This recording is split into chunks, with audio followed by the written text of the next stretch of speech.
Hello everyone and welcome to Coffee Chat with BallroomVille, where we chat about everything ballroom dancing. I hope you have your coffee ready. Today we're going to go over a few questions that were asked, so we're going to do a little more Q&A style today.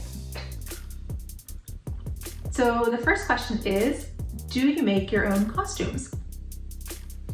So actually the costumes that I've had in the past, I've not made myself. I've had them made by a dressmaker, but it's something that I have always dabbled with and played with, and right now especially I've worked on that skill a lot more, but I have always done all of the stoning on my dresses. All the crystals and everything like that I've always done all myself. So good one. Okay, another one is, this is a good one. This is actually one that I got yesterday. It says, quarantine is over in Western PA. Are dance studios open now? In the simple terms, no, dance studios should not be open in the yellow phase, according to the CDC and the given guidelines. Dance studios fall under a category of indoor recreation, which means that in the yellow phase, we would still be closed. Okay, another one would be, good one. Okay, so it says, I've been dancing for a few years at my local dance studio here in PA, and I'm getting frustrated because I'm not improving. What should I do? Okay, so the question I would have for you is, how many days a week do you dance? A lot of times we don't feel that we're improving simply because we're not doing it enough.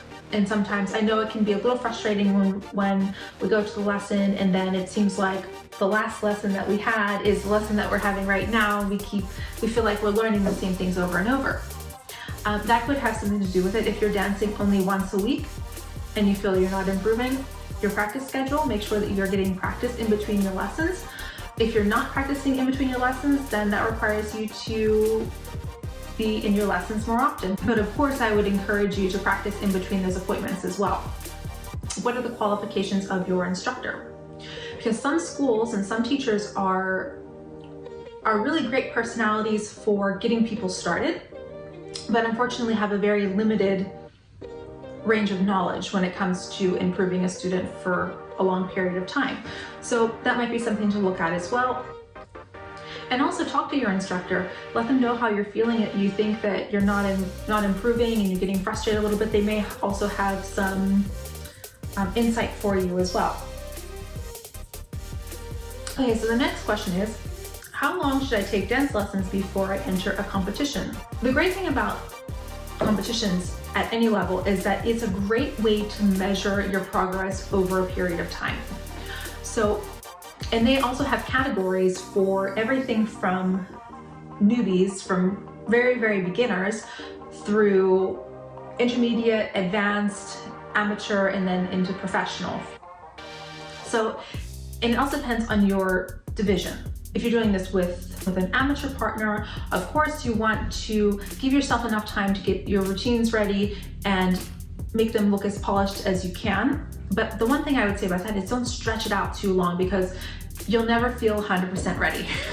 So if you have been dancing with the same partner for, I'd say, 6 months, and you have routines and you keep working on them, give them a go on the floor. If you don't just go and do it, you'll never do it.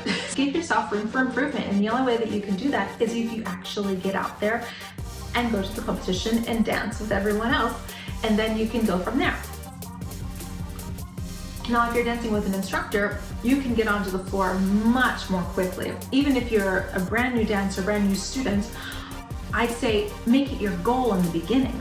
That gives you points of progress. And also, hopefully, we'll be able to do that very soon.